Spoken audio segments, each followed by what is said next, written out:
Yo. Yeah.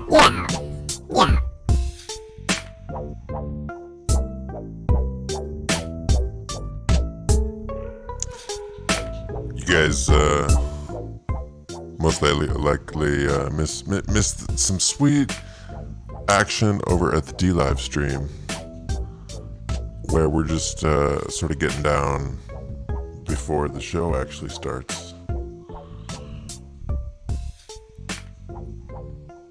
Because I wanna streamline, my information for you guys. So you guys just get the good stuff and don't have to cut through a bunch of, let's just say, tedious content. Maybe stuff you might want to listen to at 2 to 4 times the speed, because it wasn't exactly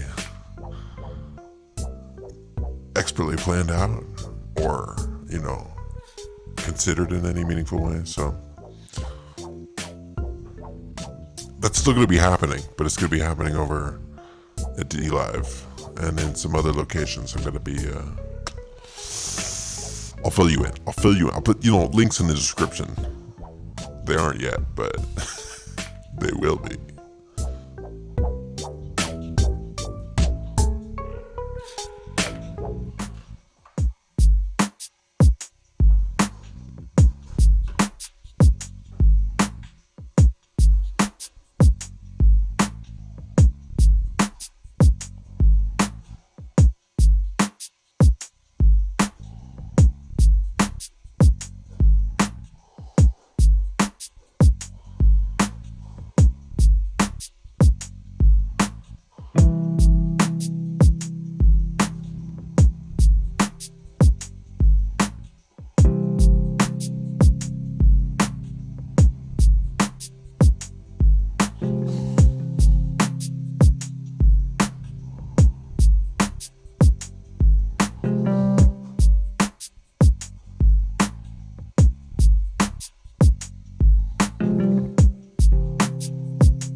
Okay, no, time to be serious. It's time for the show.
Oh, what's up, guys?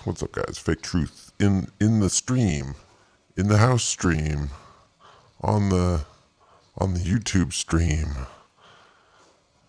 How's everybody doing? Looks like it's just it's just you, me, Snaps.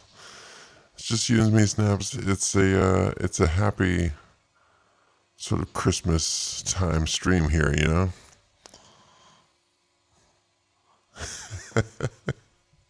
What's up, Alana? Yeah, it's time to be a mess, right? We're in that holiday time period where it's the holidays, you know, and it gives you feelings like you're supposed to be doing something, or maybe you're not supposed to be doing something. You're supposed to be taking time off, or you're supposed to be connecting with somebody or something, just doing some sort of tradition, some sort of. What are you supposed to be doing? I mean, something, right?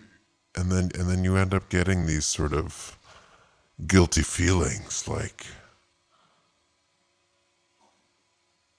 what, what, what, what am I missing? Am I supposed to be? I guess it's just the fear of missing out. Yeah, Alana, right? Alana, yeah, that's how I would say it. How do people say it? Like, get it right. So, right, I got these clocks laying out here, Alana. I want to show you these clocks because there's obviously something weird going on with time. At least from my perspective, it's obvious. I don't know about you, but there's been some renovations in this building, and I guess I don't know, something about the system with the clocks. They used to all be networked together, and would, right, you could change them globally for the whole building. These clocks used to work, right, like that, and they've been renovating a bunch of other stuff, but they've also something went wrong with the clocks. The clocks were all messed up, and they couldn't reset them or something. They just wouldn't work anymore. And I guess this is the answer to the problem here, is to tear them off the walls and replace them with newer non-networked clocks that are maybe going off internet time. And I don't know. I've been seeing this a bunch with like analog clocks. I mean, I don't know how else to put it. Like, I got one of those like, yeah. Let me pull over to the internet here for a second. I got one of these like, right, old school timey clocks where it like hits the bell back and forth, because I'm real bad at waking up in the morning. It's not my jam. The whole waking up thing is not my jam. I could stay up all night, real good, real good at that. But as far as waking up, I need this metal giant cartoon style thing to wake me up. But right, it's also pretty old school. It runs off a battery. It doesn't have any sort of call to the internet connection that it can make. And I guess, you know, maybe it gets slow when it gets low on batteries or something. There's a million explanations for why this is happening. And I guess what I'm getting at is that somehow time is changing. Like, time is different.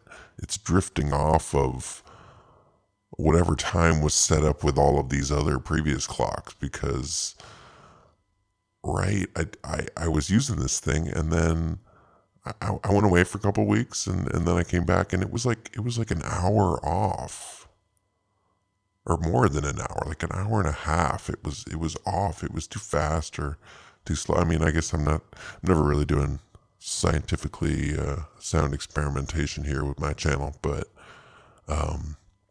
it's still, it was like an hour, more than an hour off. It was like an odd number, I'm pretty sure. And I was like, did I miss some daylight savings time or something? Did I miss something?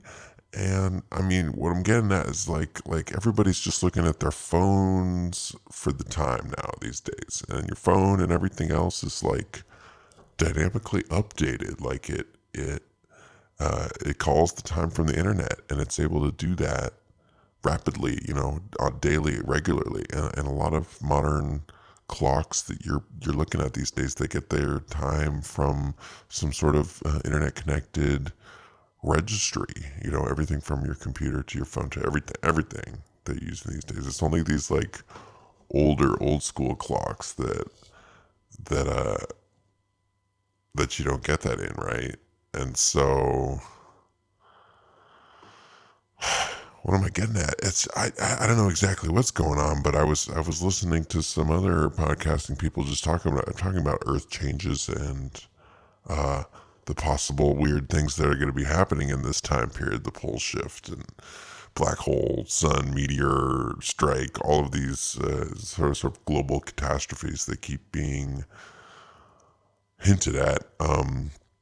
And that may be one of the things that would happen is that the Earth's rotation would slow down. There'd be weird things to see in the sky, and there'd be a lot of easy ways to cover this up to keep the people calm, right? And one way would be if the day was actually getting shorter, right?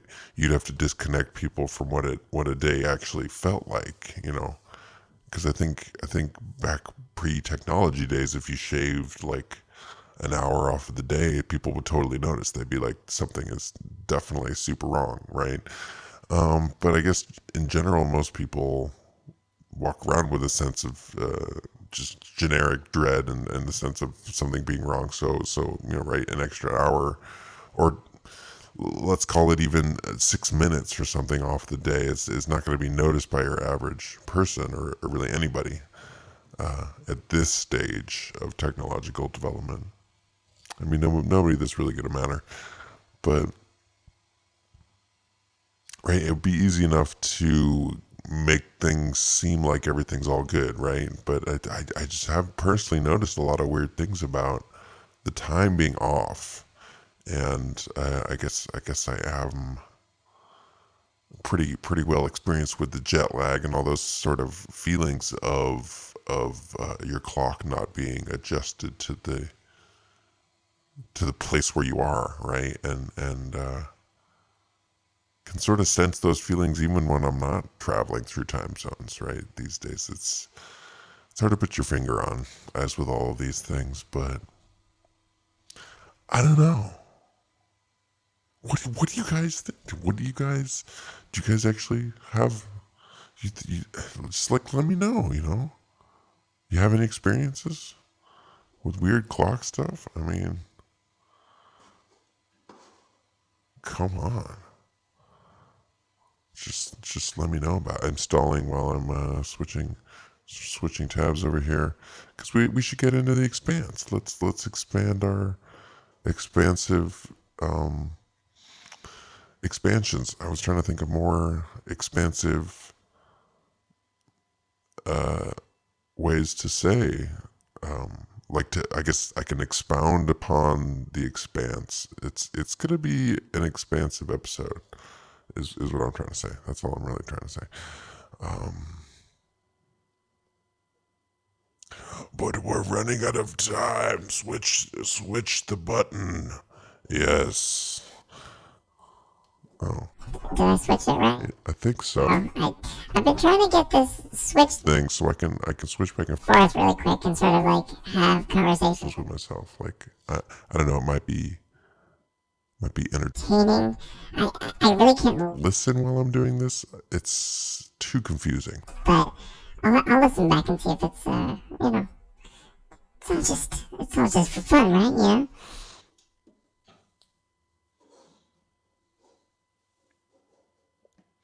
A police detective in the asteroid belt, the first officer of an interplanetary ice fight. This is not really what this show is about. The show is just sort of this expansive space opera that playing out in our solar system. I mean, just the basic idea that, right, considering space being real and all those things, that we would eventually get out there beyond just sort of poking at the moon and Mars and actually start living out there and develop propulsion and life support systems and all those things would actually let people survive out there for longer periods and maybe mine for the things that the materials that they would need to survive out there without coming back to Earth. It's definitely a plausible case. So it's, many years in the future, and they got all that all figured out with the propulsion and everything. And they're doing cool space stuff, and it really is a very well made show, actually. A lot of talented people working on it. It's obviously full of all of our favorite symbols. That's what we're gonna get into in a second. But it was on the Sci-Fi Channel and totally got canceled because who knows? I mean, it's hard to know what is a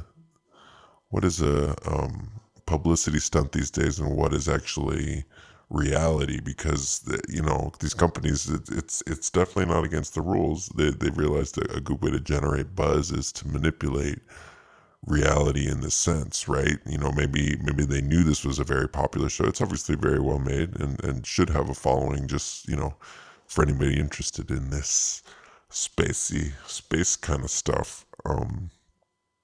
So, there's no reason why it should really get canceled, especially when they had a pretty good cliffhanger going, right? So, but then it gets sold to Amazon.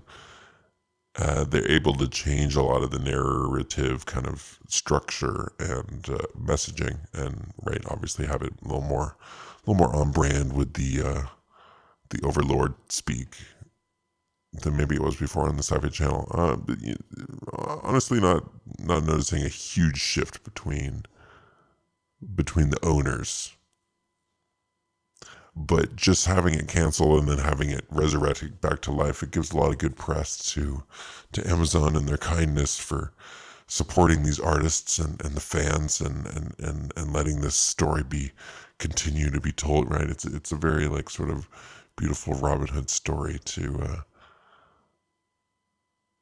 get people excited about the show again, right? And it'll generate more numbers and clicks and all that kind of stuff. So, right, maybe it was worked out from the very beginning, that whole sort of arc to it, that it's been sold, it's been lost. Oh, and then you find it again, right? And it gets the people going, right? But right, instead of it being on TV, because there really is this huge shift towards the streaming content, and anything that seems to be worthwhile is getting brought up by one of these now gigantic streaming megalords, which is quickly just becoming the new cable. These different companies, but the trouble is that if you want to watch all the content, you really need to pay. Uh, I haven't even done the math. Probably hundreds of dollars a month just to subscribe to all of these different services. So, just like cable, it's things change, but they stay the same. And that's how all these articles are starting, right? About it being canceled and brought back to life, and how exciting all of that is, right? That it got a new life, a new lease on life.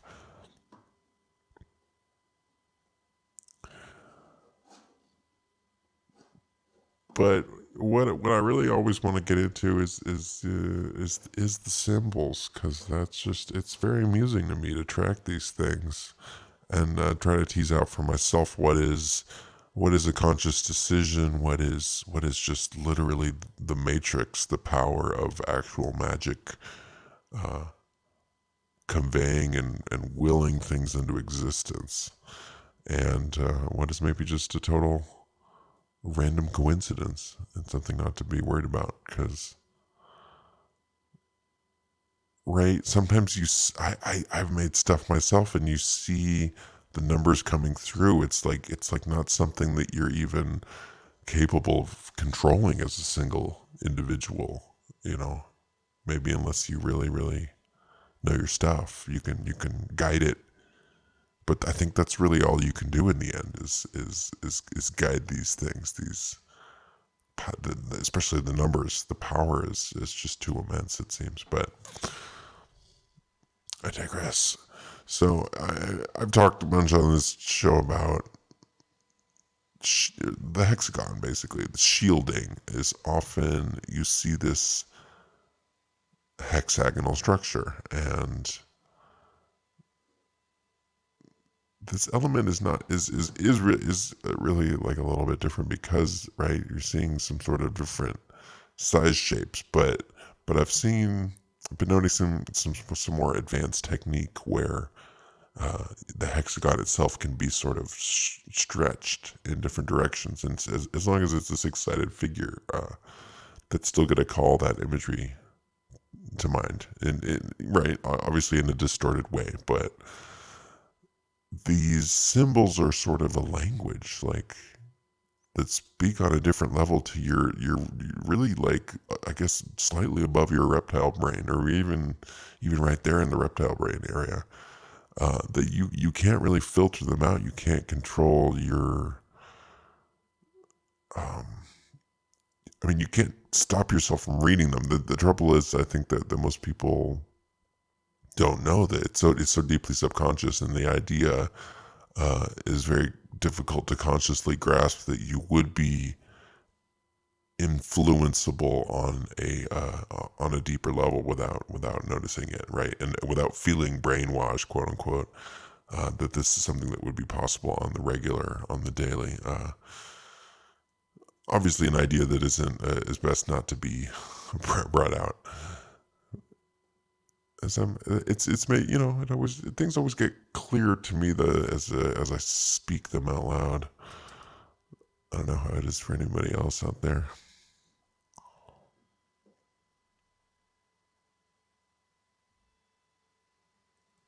Right, because there really are symbols in all this stuff. The concentric rings, the pattern of the sky, ellipses, obviously really important to the elite, the occult types.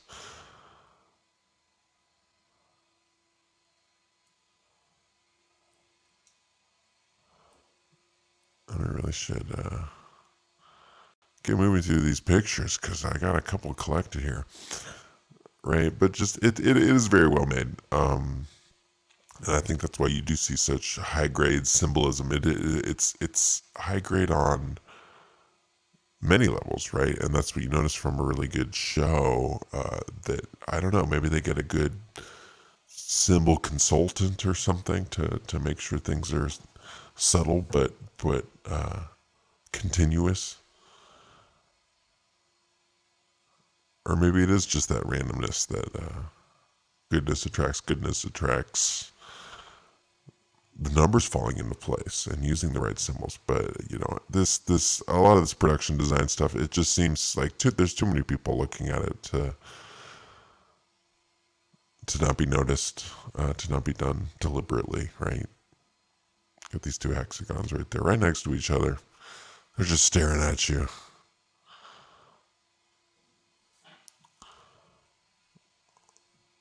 Yeah, and especially in this show, and it's you might as well go check it out for yourself. But there's a lot of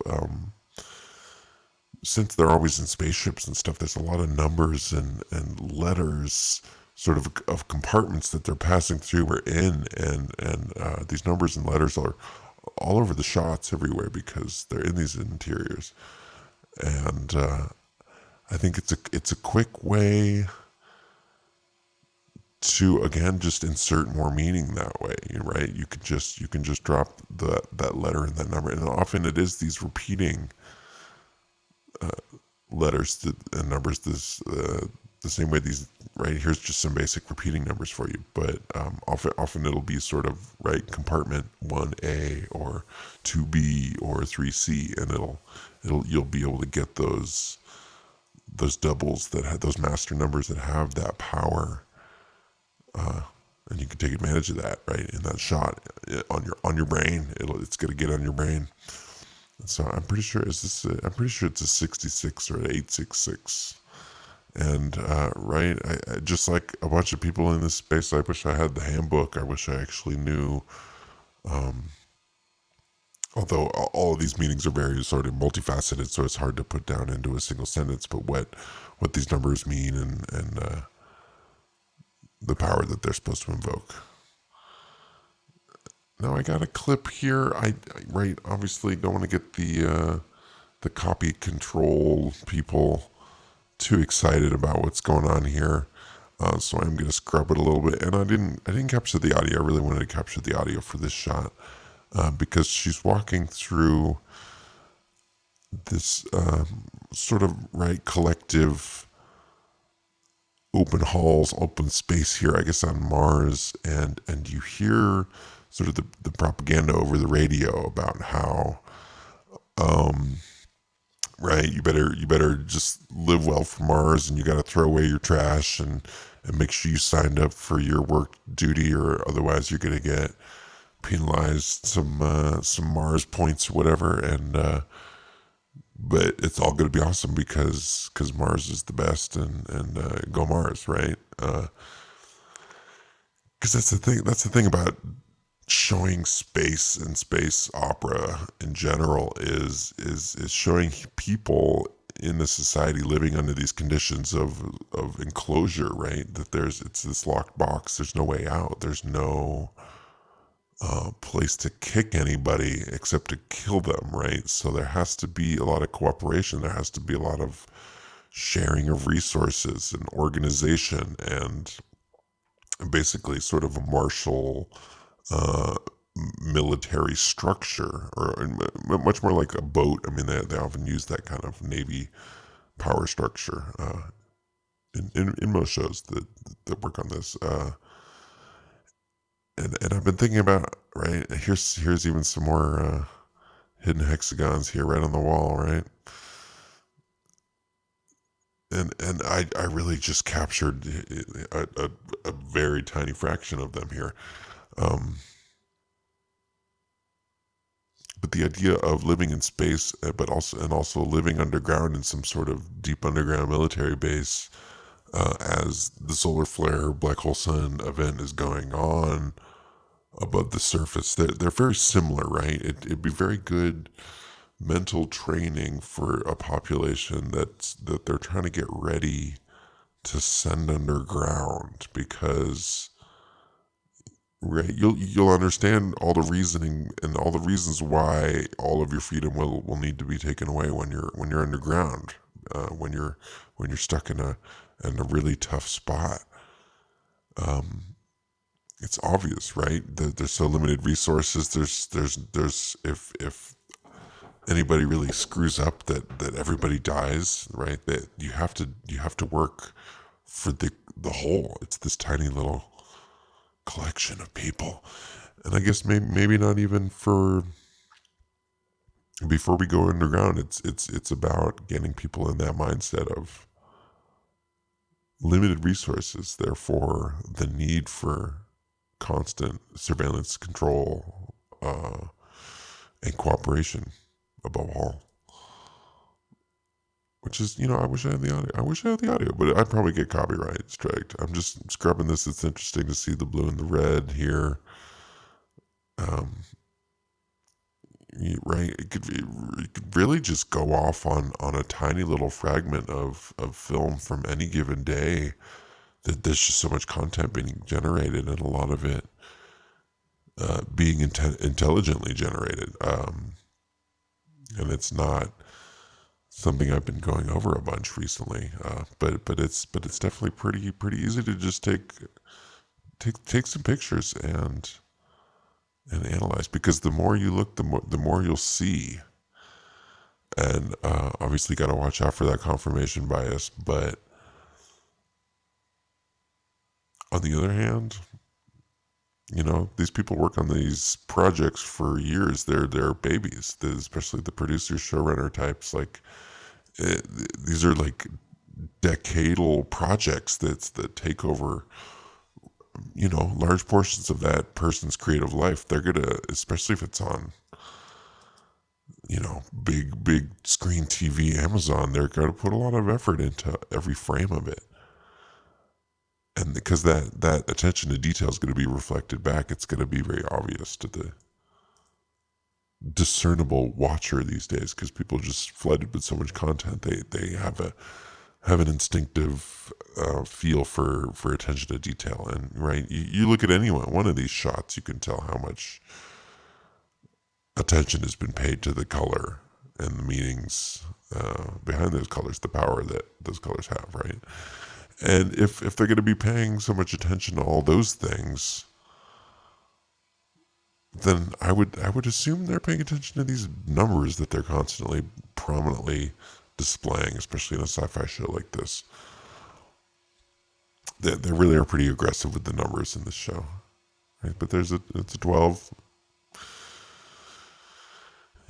You could go back in the context of the scene and try to analyze why that's there for many reasons. So I mean, you could get more and more granular. It's always possible. But just to give a basic overview of the, let me try to zoom this out. The symbols that are being used all over this show. It's these same common concepts, right? Where you're supposed to, you're going to give, this is the upward facing triangle, right? You're going to give the positive guy that the team that you want to win to be seen as powerful and good, right? It is the masculine upward facing triangle. That's obviously going to show that these people are the good guys, and or not even the good guys, just have that masculine energy, right? That masculine power. So those are the asteroid dudes. He's the hardcore main asteroid dude. And they're supposed to be, I guess, the people we feel for, because that's right. They're trying to get these feelings out here, these societal trends out there, and you gotta use every trick in the book. You might as well, right? It's art. So you're going to do anything at any cost to make that art as powerful as you possibly can, right? And so here's another sort of picture of what I'm talking about. This is so zoomed in. Right, there's the hexagon. Here's a more complex one, right? Because you have this 6, 3, and the 2, and the 8 over here, right? So I'm not really that good at math, so I don't know why I got so interested in numerology. I don't know. Right. Yeah, that is kind of weird, right? Like I don't. What? Like, why did I do that? It's hard to say. But if we go 6, I'm gonna count on my fingers: 6, 7, 8, 9, and then 10, 11 would make 11, right? The master number right here. If you just add those up together, 362. I mean, there's a bunch of, I guess, different ways that you could read that, but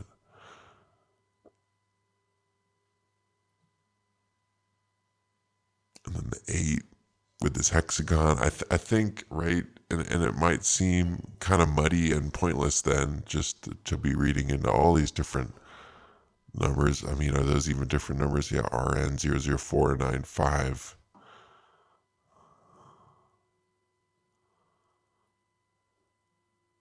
If you add those up, I mean, this is a really complex example because there really just are all these numbers on the shot, and it's much. I guess it's a shorter shot probably, and it's much more about the conversation that she's having with this person on screen. But I can't help but wonder why these.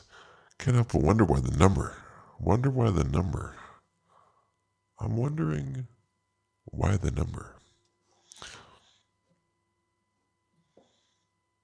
We talk about hexagons a lot on this show. Really into the hexagons because they just seem to be the most frequent, the most powerful, and obviously used in a lot of religious symbolism.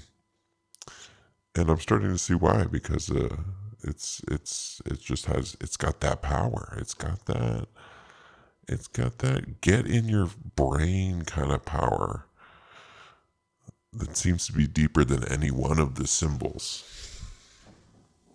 right? Because what do they have in common? They got that hex. They got that hexagon.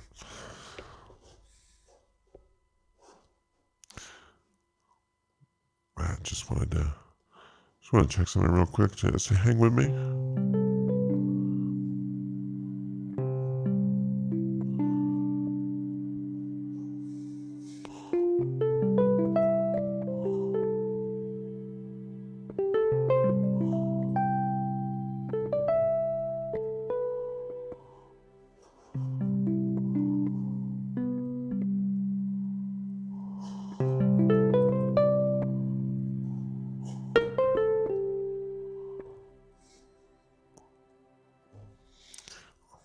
let's keep moving. Yeah, I mean, so she gets her back broken or something. She can't move her back, and then she gets the hex. She gets the hex in her back, and that fixes her back, right? And it's good to be in the hive, right? It's good to be connected to everybody deeply, because the hexagon, like being right. That's sort of the connection here. I think subconsciously that living in this grid where you're in space and you can't really get out of line, you'll be penalized for every little infraction is good, right? Because it's gonna solve these unsolvable problems, like when you break your back doing I forgot what, you will go on, right? And just see what I'm trying to say. I mean, like why would they give her the hexagon in her broken back, other than to show you that symbolism? It's the only logical thing I can think of.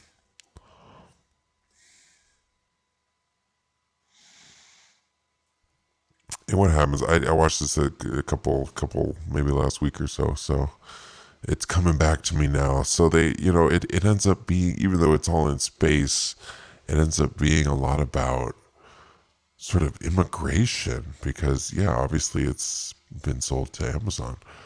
So we got to talk about immigration in space and other, right? If it wasn't already sort of New World training enough, right? So the idea is that you should watch it for yourself, but to get to the end of last season, and they open up all these portals all over the universe, basically, and right next to Earth or wherever. So they can get all over the galaxy now, no problem, and they've found all these habitable planets that are really ready to be just send people to and strip those resources even further. But they're having this political battle about who should go, who should be allowed to go. Is it safe enough to go? And because it was this alien life form that opened up the portals. So and it's like this political discussion is raging on with this lady who, right, was in the one of the early 24s. So she's obviously deep in there somewhere. These are for a lot of these kind of roles, and she swears like crazy in the show. It's kind of off-putting. I don't really understand why she swears so much. It feels like they're hitting a quota or something, right? And I guess this is just a random screen grab that they're constantly showing because they're so far away from each other. The delay between their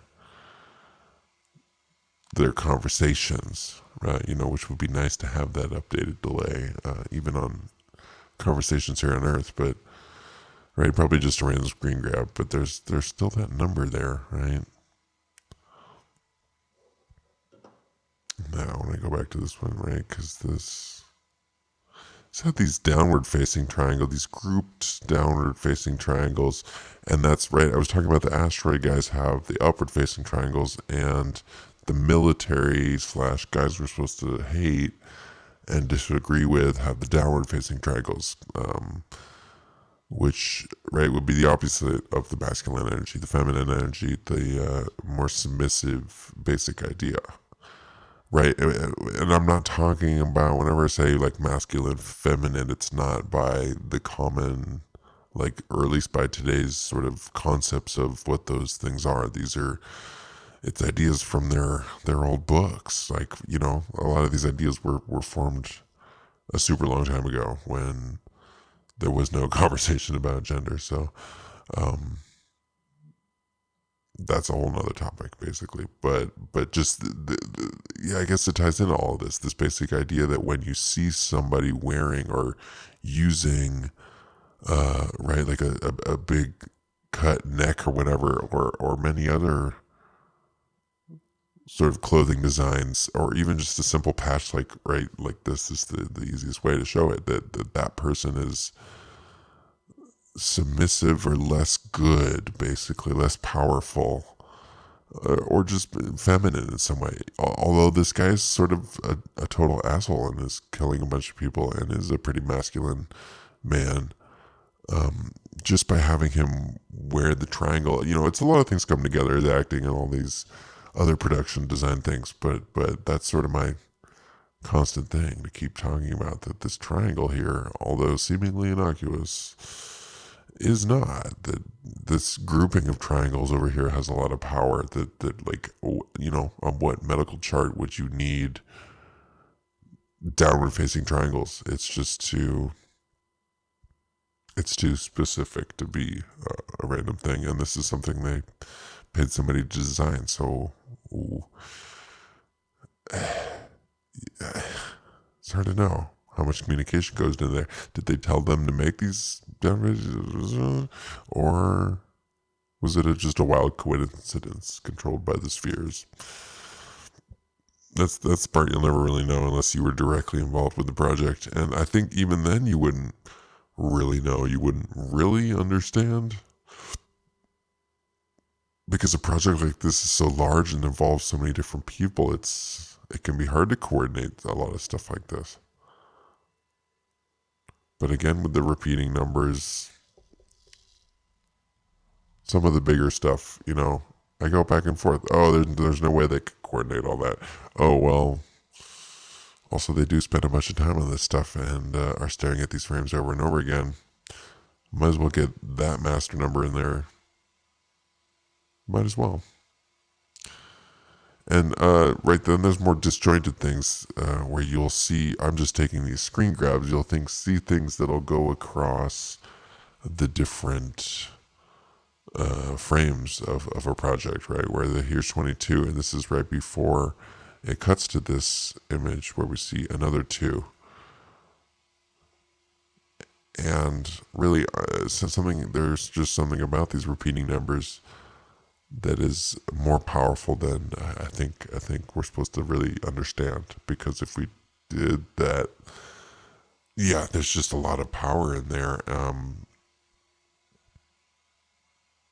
And you must need to have some sort of proper training to understand and how to really harness this power. Because it's all out here in the open, right? It's all deep in here in this production, easy to be seen by anybody that watches these shows. These are, you're supposed to pay for the subscription or whatever, but basically publicly available images. You can go watch the show for yourself and look for these things, right? It's not hidden; it's out in the open because it has to get into your brain, but the critical part, I think, is understanding the creation and the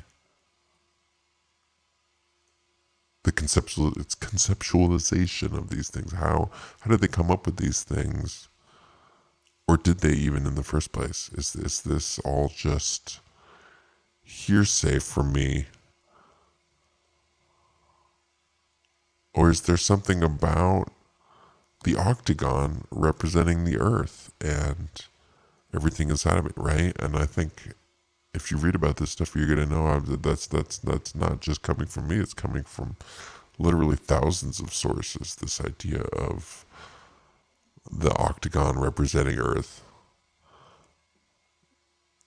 and everything therein, right? So wouldn't it make sense when you have a passageway leading to the first planet that people have been on that isn't in our solar system, right? That you would use a pathway that represents this, like, right, terra firma. It's deeper than the Earth. It's like the physical realm or something like that. The octagon is always enclosing that, right? And right, yeah, definitely do your own research into sacred geometry and all that kind of stuff, but that's what's happening here. We have the octagon, and the octagon is the passageway to the planet, and that's just how they set this up. It could have been a square. It could have been a hexagon too, but they chose the octagon. maybe just randomly, and maybe for a very specific purpose.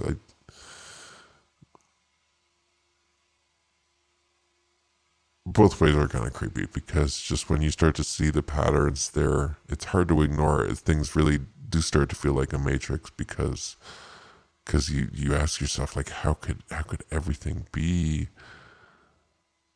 this coordinated from project to project to project over decades, through countries, through, right? Because I've been looking at a lot of different entertainment from all different time periods, and everything seems to end up using these same powers, right?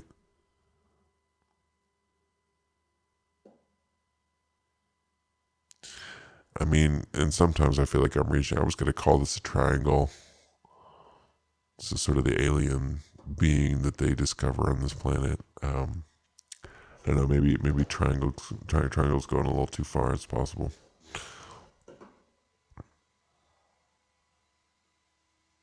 Right, but this is what I was talking about with those repeating letter numbers. They're pretty smart in this show, right? But B2 is definitely going to be 22, or double B, and 22 is yet again another one of those master numbers that you would want to have around to show, to channel that power. And again, if we zoom in, right, that's a 425. There's sometimes it just seems like there's too many, right? That they can't possibly be coordinating or putting meaning behind all these little numbers. But I still feel like pointing them out, right? It still feels like something worth putting in this presentation here, right? I'm not sure about this image.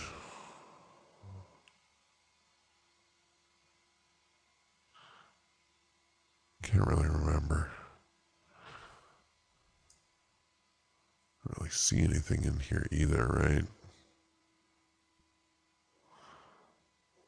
Or do you, right? Interesting, these framings. It's also this duality. It's a lot of this duality stuff. It's the same with the 22, the B2.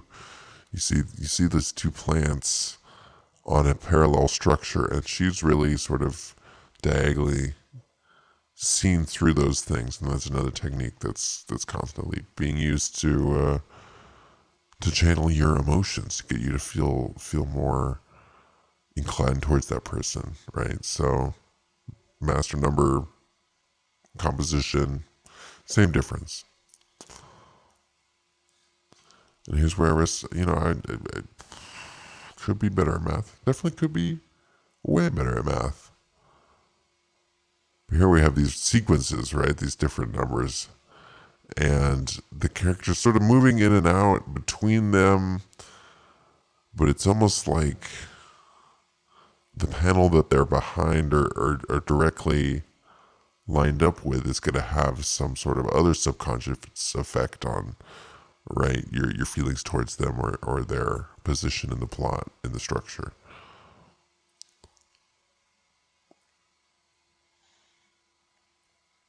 Now it really is a pretty interesting season. They're dealing with this gigantic monster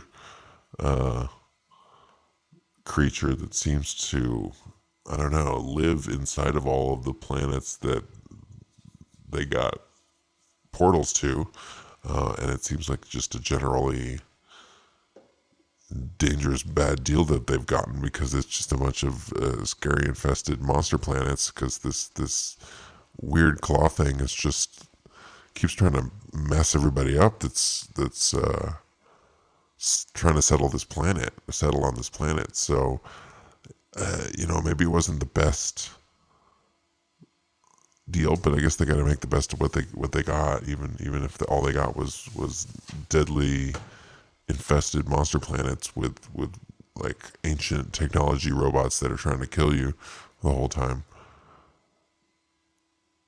And this is a frame, right? A lot of weird esoteric stuff it gets explored in the show. The guy, one of the main guy, I guess the main guy, has a psychic connection to this weird ancient alien creature, and he's able to talk to this alien person as he's like a hologram vision that appears to him, and he sort of switches his character back and forth. But this is sort of an animation being used for his communication with the gigantic space alien claw thing. I mean, here you see the basic structure of it sticking out, but the point to call attention to is this red red and blue again that we're just constantly seeing when it comes to drawing focus and attention and having a really powerful moment, and just generally getting right up in your brain. The red and the blue are the farthest colors from each other on the spectrum. So, of course, they're going to be grabbing your eye if you use both of them at the same time. So, just interesting to me, at least, to note when they're using, right? Because this is sort of pulling out all the stops, this high contrast, and what they would be using it for, right? This animation of communication between the ancient technology and the ancient alien.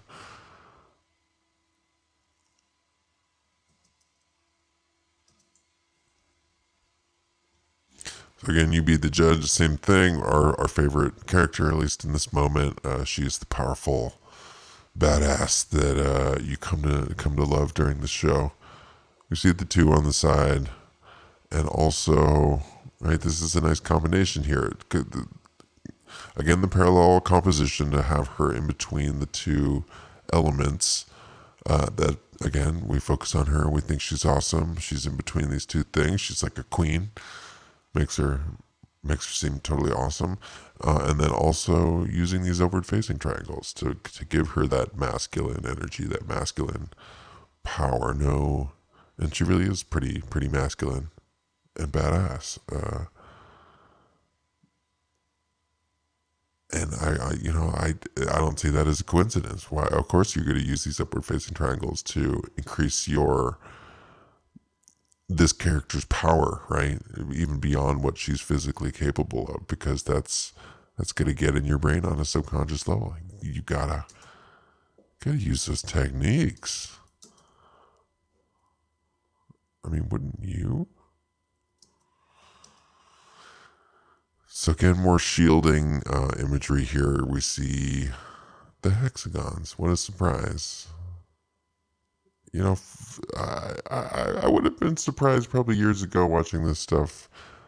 But at this point, just when you see the same things happening over and over and over again, it stops becoming surprising. It starts to become kind of lazy almost, a very predictable pattern. Right? So this is what I'm talking about when this repeating number, right? Here's the master number, the savior number, and that's what she does. She goes through this gate and saves a bunch of people. She is just like Jesus, our Lord and Savior. And at least those ideas are channeled into her character when we see these numbers displayed. Doesn't matter if you're religious or if really you know anything about Jesus or any of that stuff. The numbers go a lot deeper than any one idea or concept. And that I feel pretty confident about. Right, so again, I don't even think it's that subtle. This is something you really got to set up and plan out, that you're going to have this shot. Oh, it's going to be 3/4. He's going to be over here. It's going to be some wires or whatever. And then we're going to have a giant fatty fucking hexagon right here, right next to his face. It's going to be like as big as his face. And it's going to be a giant hexagon in the background. That's the composition that we're going to set up. And it's going to be good. It's going to be good like that. Did I not zoom these? Production value. Gotta zoom those images for production value.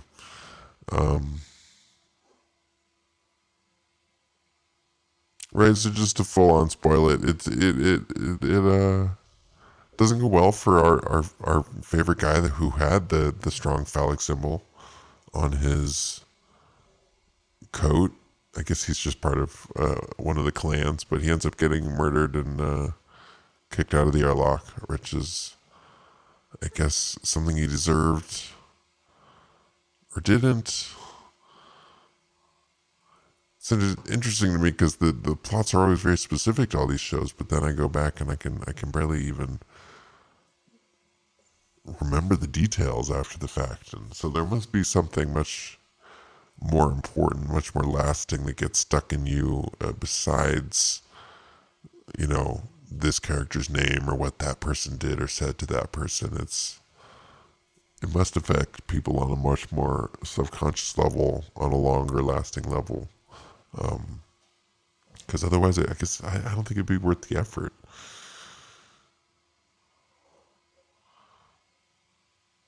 So I mean, it's my game, but it's your game too. Like, spot that, spot the shapes, spot the shapes. It's a hexagon, right? Hexagon growing your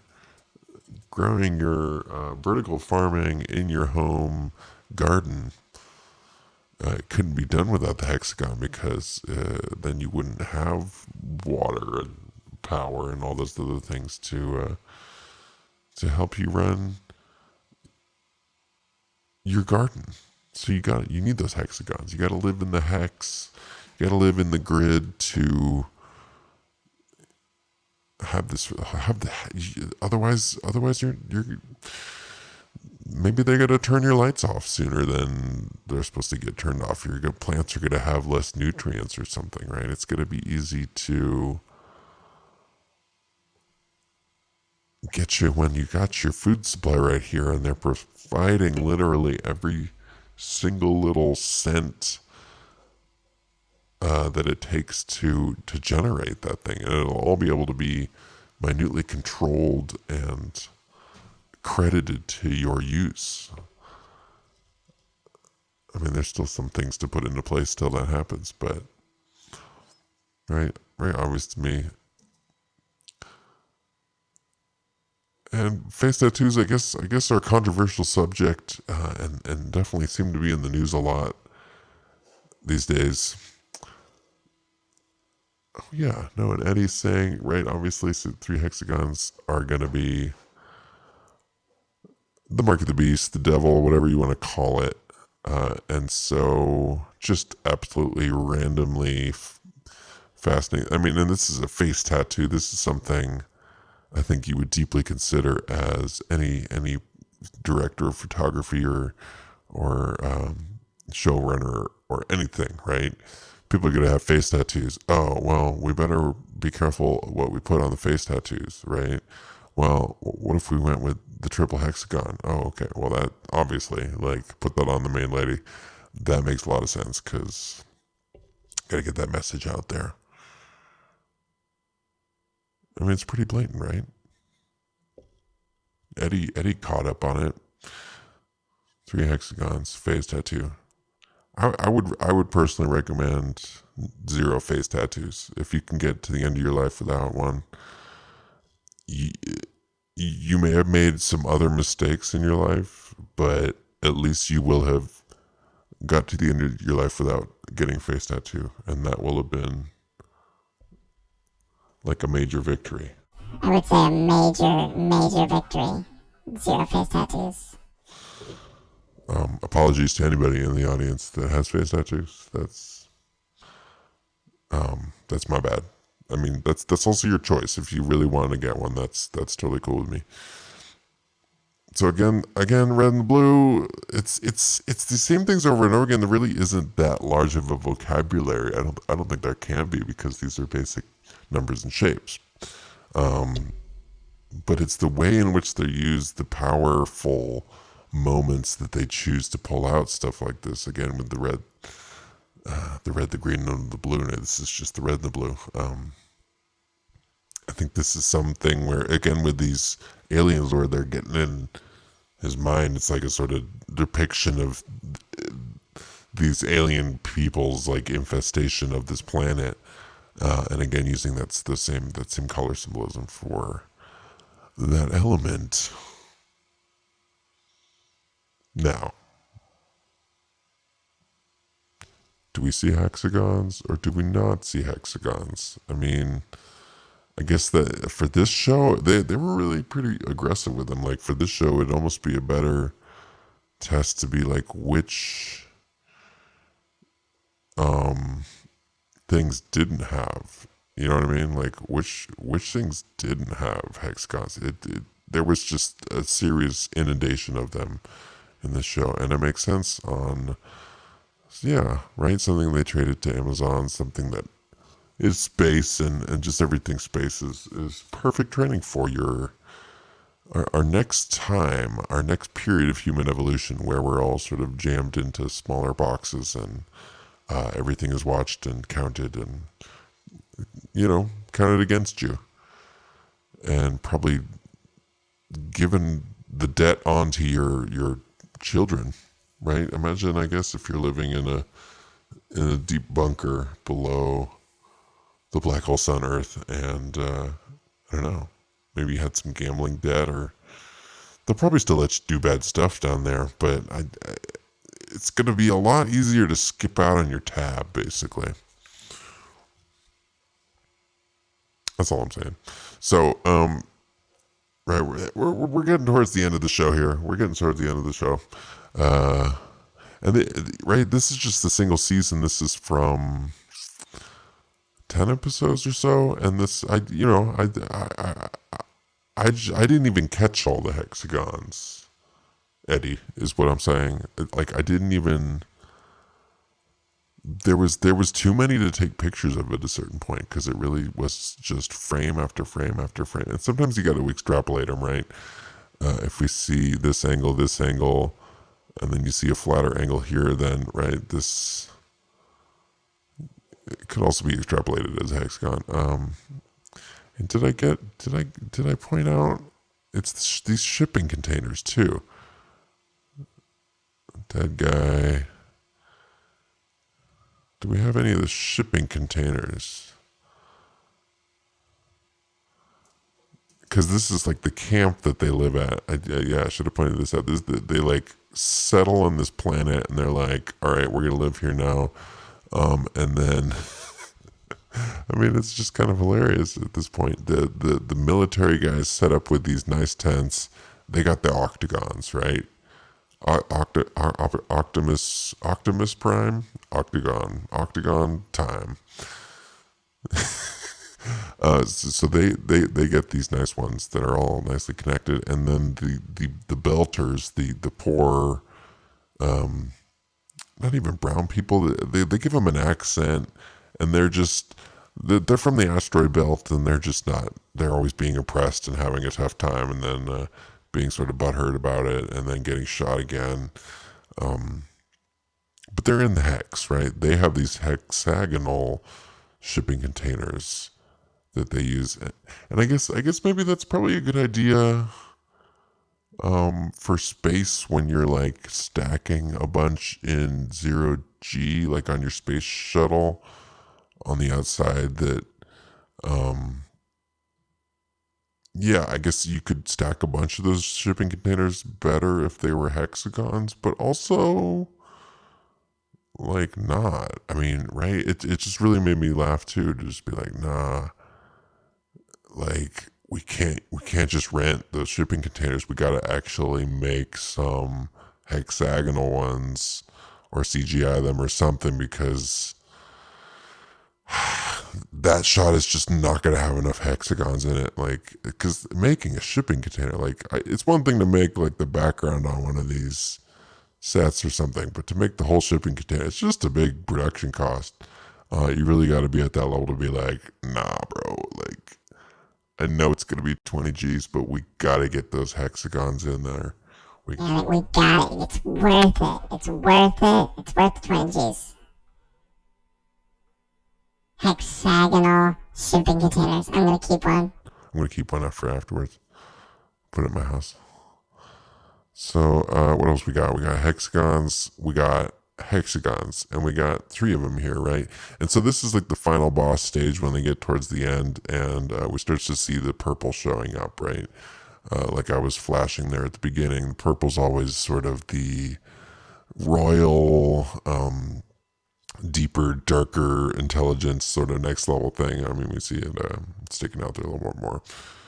Right, and you could say, I guess you could say like, oh, I cropped it or something. Maybe I cropped it, but that's three hexagons right there, three in a row, three in a row. No, I'm pretty sure that is right there. Are you seeing this? Yeah, I'm not cutting that off. There's nothing before. There's nothing after. There's just the three hexagons. So, little doubt, I think, in any discerning eyes around here. This is more about the red and the blue. Again, the guys we want to focus on, especially, we want our full attention to it. We gotta get the red and the blue. And what color do you get when you mix the red and the blue? I'm pretty sure it's purple. I'm not a color scientist, but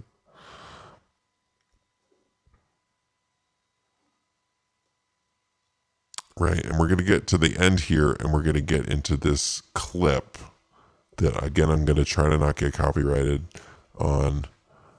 Where they talk about what's like the premise of most of the season is about, again, you'll be surprised, but the same exact subject that all other shows are about, some sort of global cataclysm that happens and just ruins everything for all sort of chill, living, breathing life on that planet.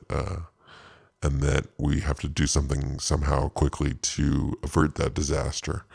And it may or may not have something to do with the magnetic fields of things, right? As we see in this, it really, I want to keep stressing the beautiful work that's been done on this show. Really, very nice graphic design, really good acting, the coloring, just the music. Everything's really, really good, well made on this show. It's just happens to be packed full of some symbolism at the same time. But right, maybe is that symbolism affecting my opinion of the show? Like, oh damn, so good, bro. You gotta check out the Expanse. You gotta check this shit out. It's tight. Like, how much of that is my own conscious thought, and how much is I mean, even for somebody like myself, like how much are these symbols and numbers affecting my opinion of the content? How powerful of a subconscious trigger are those things to forming my opinion, not just about what the characters are going through, but about my opinion of the content, right? Because I mean, that's been going around a lot in the news lately. This Cats is super bad. They're sending a patch out to fix Cats because it's just a fucking train wreck. They didn't even finish the CGI, and it's really creepy and just bad in general. Like, are they doing this on purpose? Blah blah blah. Is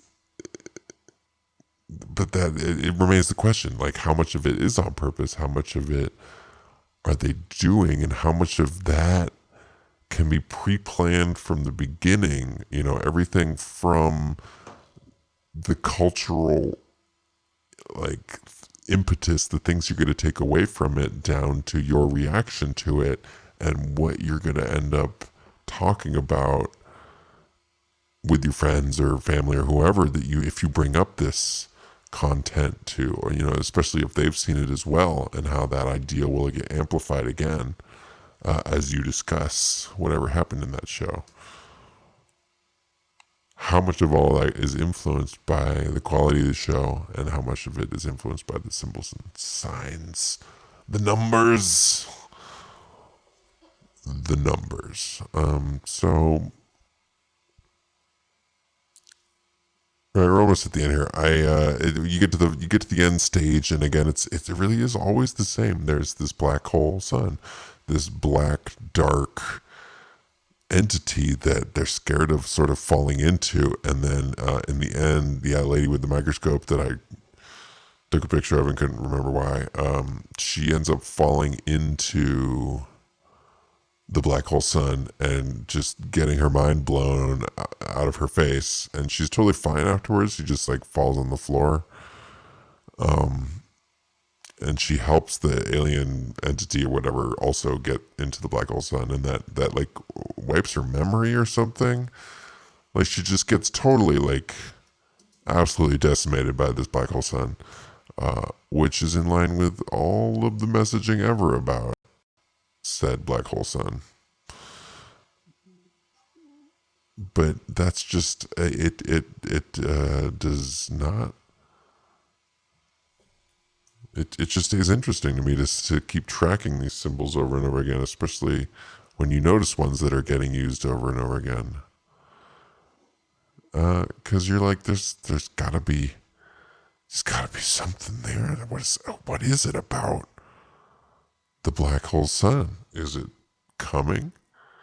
Is that something that they're praying to? Is it being manifested by being in all of these shows all the time? That the probability of it, or is it something that it's just completely inevitable? That's just we're all going to get our minds blown like this lady and possibly torn apart by the power of the black hole sun.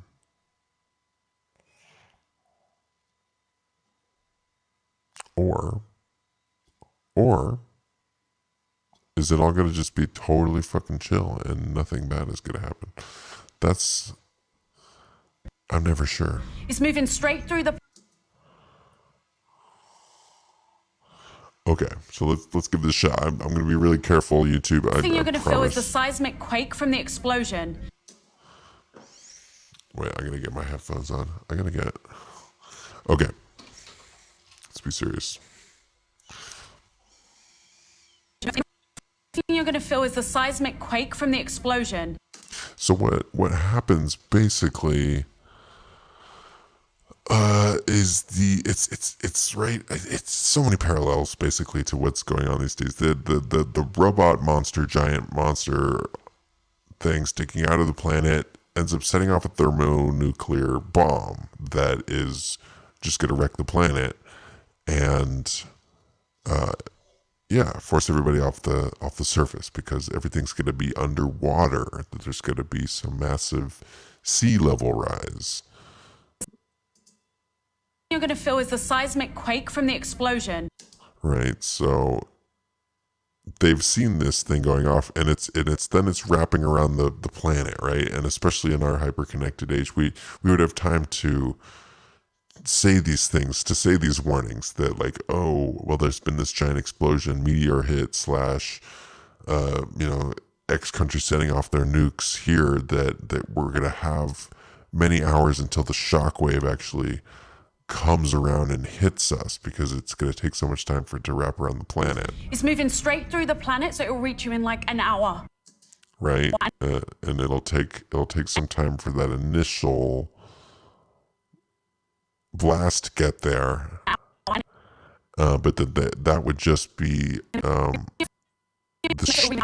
like seismic, shifting. That would be the actual sort of earthquake happening, but that the shock wave would take much more time to get its way all the way around the planet. That it would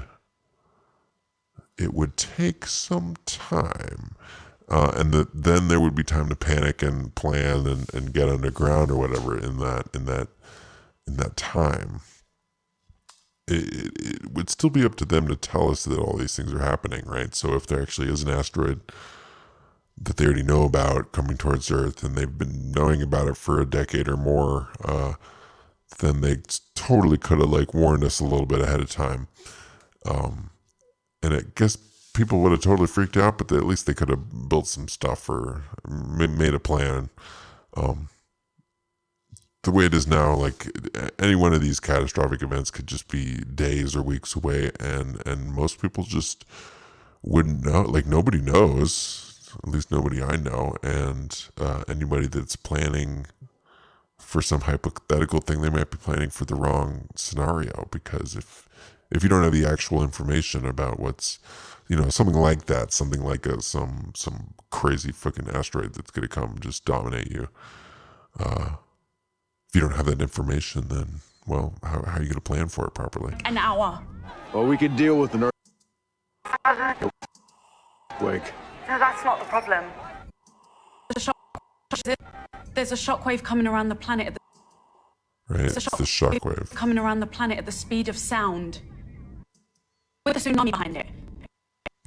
With a tsunami behind it. So that's again with this Chan Thomas kind of repeating cyclical disaster that, I don't know, I just keep hearing about all over the place, where, right, some sort of impact and then a large wall of water that gets generated, a tsunami, but something larger than any of us have ever known or seen in our lifetimes. And with a tsunami behind it. Fuck me. How long do we have? Right. So I just say this guy's a good actor. How long do we have? The shockwave will hit in like 10 hours. Winds of 200 hours. The tsunami roughly 10 hours after that. Will be there roughly 10 hours after that. Right, so it's just generate excitement for this episode. They got to get off the rock. You know, they have just enough time to get everybody, but then they still have some fighting between the factions because, you know, people from different places hate each other, and that we need to really remember and celebrate. I mean, talk about that to make it better, but also just having it happen makes it worse. So it's hard to say there. But at least it's definitely got to be plastered all over whatever content is happening. These the differences between people and their struggles, right? And so that's definitely a central point of the expansive expansion. But in the end, I'm here to point out the symbols and the repeating structures that I see, because they must have been passing me by for a large part of my life, because I only noticed them recently. And that's sort of my point here, is that now that I noticed them, I might as well talk about them and point them out to other people and see if you see the same things that I'm seeing. And we can sort of go from there. Maybe I just listen to one too many conspiracy podcasts. It's definitely possible. Or maybe I was sort of just given whatever unique combination of experiences to make me see what's going on here. And at any rate, you know, might as well just sharing is caring, you know?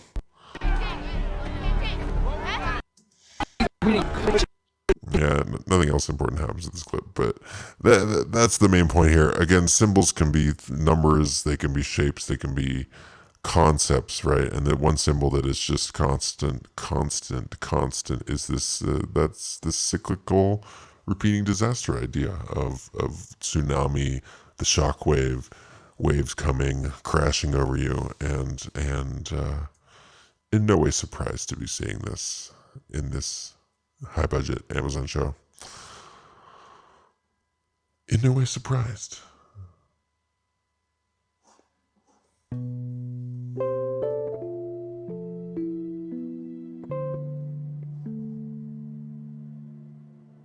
Well,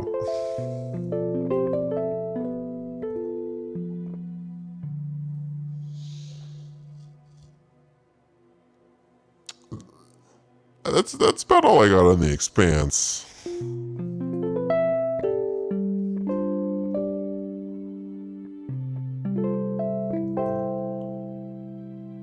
It's a pretty good show, though, all in all. I feel like the Overlord should let my content get out there, because even though I may be trying to wake up the masses by pointing out the symbolism, it's still pretty good advertising for Amazon in the Expanse. I mean, good news is bad. Good news, how is it? No press is bad press. Good press is bad press. No bad press is bad press. What What am I trying to say here? How does that phrase go again? All press is good press.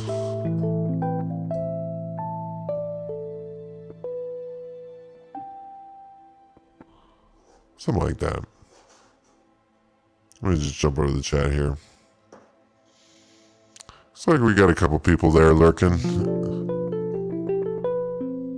in the background.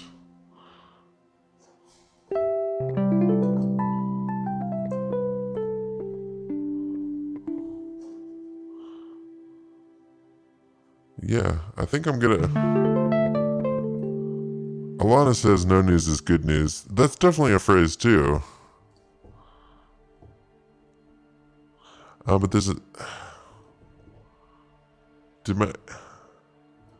my keyboard just froze? So annoying. Looks like the mic is still working. Something about their, no press is bad press. No, there's no such thing as bad press. I think that's going around a lot these days, that companies release or do bad things on purpose to get more clicks, right? Like there's all this just like outrage related entertainment out there because things like they realize that things like that get clicks. When you get really mad about something, you're going to click on it and you're going to interact with it, and then they're going to get money for that. So they're going to generate more of that, and the cycle will sort of continue from there. Does that make sense? I mean, everybody's saying like they made that Star Wars movie bad on purpose.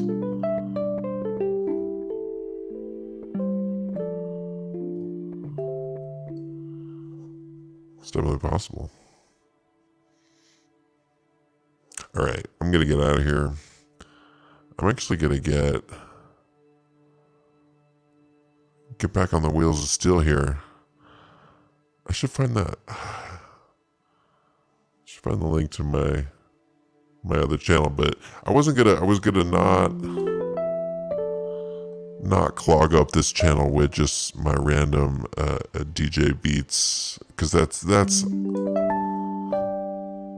if this is at an experimental phase, this show, the Fake Truth Show, is at an experimental phase, then my DJ nonsense is at some sort of entry level kindergarten shit. So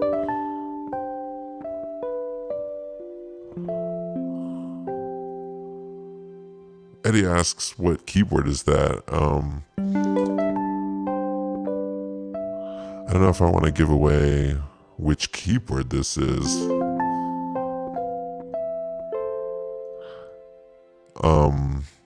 I use a lot of pirated software, so I don't know if I want to admit exactly which keyboard this is. It's like some sort of Rhodes emulation. It's just very well sampled, right? Yeah, it's definitely like a digital instrument. But it's actually running on a different computer, so I can't even show you the screen.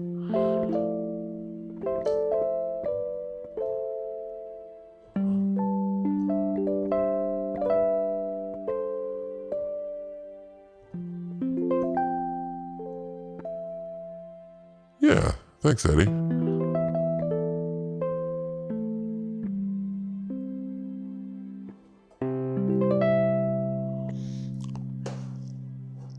Yeah, wait, let's find the other channel. Wait for it. Actually, before, I mean, I'm trying to like make a formal thing here, you know, where things have a beginning, they have an ending, right? Like things have their flow, some sort of structure. I mean, maybe I just watch too much regular mainstream stuff, where it is really important. You gotta have the intro sequence, and you gotta have the outro sequence, and right, everything's gotta sort of be in its right place, you know. And it's important for just decorum and general thing you're gonna feel is the seismic quake from Yeah, you know, feeling the seismic quake of the content is what I'm trying to say. Like, I'm just worried that I pushed my title sequence over too far now here. Did I think I rippled this wrong, man. See, and this is why I'm like, I'm sorry guys, but I gotta have a place to experiment and try some stuff out, because otherwise I'm never gonna figure any of this out. It's obviously pretty complicated trying to do a live show where I play a live keyboard and change clips on the fly and you know, just running all these things at the same time. It's pretty complicated. Not gonna lie. And I don't want to make anybody deaf either. I want to like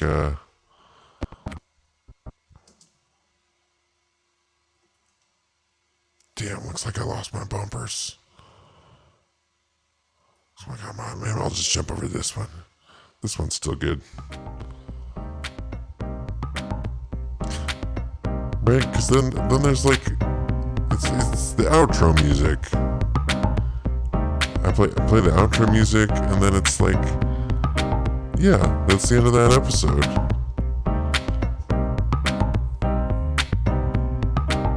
I appreciate you guys coming around, you know, just hanging out with me here.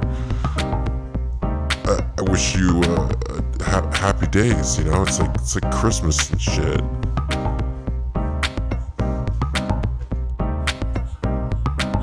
Wish you a Merry Christmas, yeah, that's right. A Merry Christmas, I wish it to you in time. I hope you do something cool, like eat a fucking pie. You should have a Merry Christmas, 'cause that's what you want. Just do what you want. Just do whatever you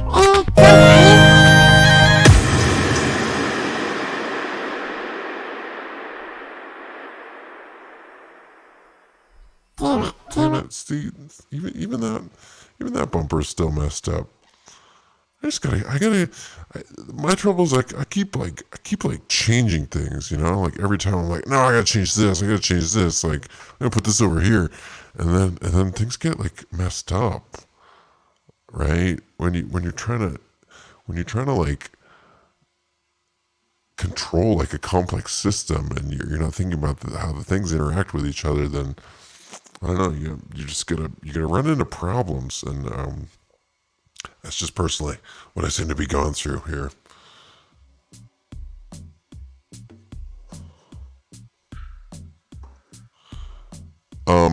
So I'm gonna grab this link real quick. Because you know, if you guys want to head on over there, like, more power to you. I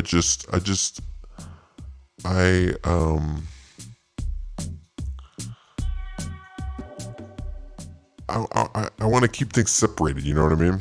Like let's talk about weird stuff in the news and TV and entertainment on the Fake Truth channel, and then let's go over to this other channel that I started,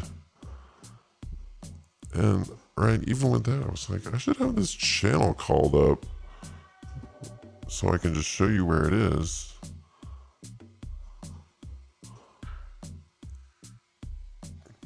So let me just, I called it Existential Threat. And so far there's, you know, I made this channel a while ago, but so far there's not really that many videos up there. Wait, I gotta spell it right.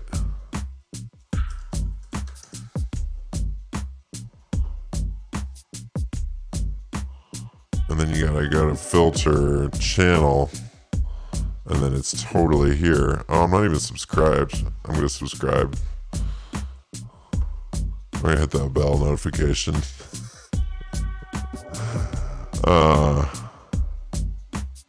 And yeah, see, like I made one video and the sound didn't work, so it's just like some weird images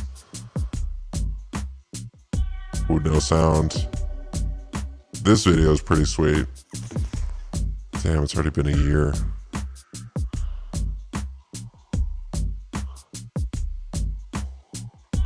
But I was thinking, yeah, this is where I'd you know, this is going to be a place for just weird experimental sounds without the talking.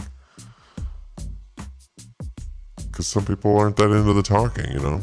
They just want to have some sounds for whatever they're doing. I don't know what you're doing, but most people feel lonely without sounds. So